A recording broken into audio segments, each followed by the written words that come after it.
नमस्कार, मैं हूं विनोद लांबा। आप देख रहे हैं इन खबर हरियाणा की खास सीरीज दावेदार, जहां तमाम नेताओं के नाम आपके सामने रखते हैं जो अब तक के ताजा हालात के मुताबिक उस विधानसभा सीट पर टिकट के तमाम बड़े दावेदार हैं, चाहे वो कांग्रेस से हो, भाजपा से हो, जेजेपी से हो, बसपा से हो या इनेलो से हो। तो पूरी जो सीरीज है ये कहीं ना कहीं दर्शकों के लिए तो बड़ी रोचक है, लेकिन नेता भी इसे बड़े इंटरेस्ट के साथ देखें, क्योंकि दावा ठोकने का जो मौका है 2024 के चुनाव से पहले आपके हाथ से निकल ना जाए।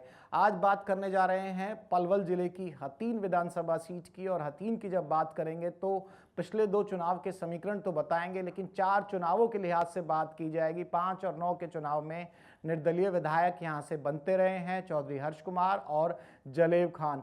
14 की बात करें तो इंडियन नेशनल लोकदल की तरफ से कहर सिंह रावत जीते थे, और 2019 में यहां प्रवीण डागर भाजपा के उम्मीदवार के तौर पर जो करीबी मुकाबला था, 2-2.5 हजार के करीब जो जीत हासिल की मोहम्मद इजराइल से, वो भी काफ़ी महत्वपूर्ण थी।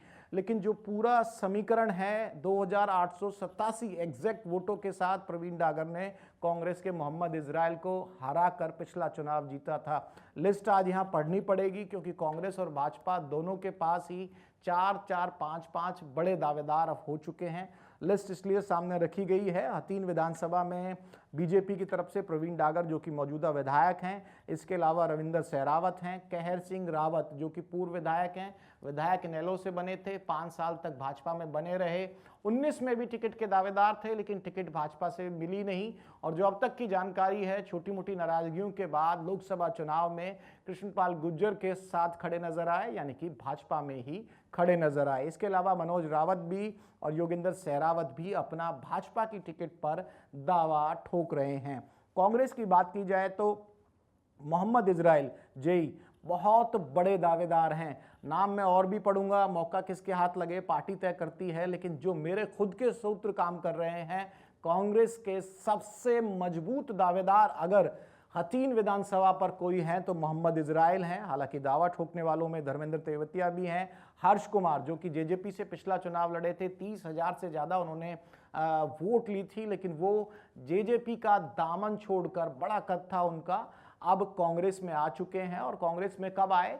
इसी 2024 के लोकसभा चुनाव में। इसके अलावा मोहम्मद बिलाल और बलजीत डागर भी अपना दावा कांग्रेस की टिकट पर हथीन से ठोक रहे हैं। इनेलो की अगर बात कर ली जाए, क्योंकि इनेलो के यहाँ विधायक रहे हैं पहले से, तैयब हुसैन साहब हैं, और वेद पहलवान भी इनेलो बीएसपी के उम्मीदवार के तौर पर, या कहें ये जो गठबंधन बना है इससे दावेदारी कर सकते हैं। निर्दलियों में भी यहाँ एक शिव सिंह रावत है, लेकिन जो जंगी घोड़े हैं उसमें से अगर किसी भाजपा और कांग्रेस का जो हमने नाम लिया, 2-3 नाम इसमें ऐसे हैं जो जंगी घोड़े हैं, अगर टिकट नहीं भी मिलता है तो हो सकता है कि मैदान में कड़ी बिगाड़ना, एक कड़ी बिगाड़ना शब्द है हरियाणा में, दूसरे का खेल बिगाड़ने के तौर पर भी निर्दलीय ही ताल ठोक सकते हैं। और जैसा हमने पहले कहा कि पहले भी यहाँ 2 चुनावों में 5-9 में निर्दलीय जीतते रहे हैं।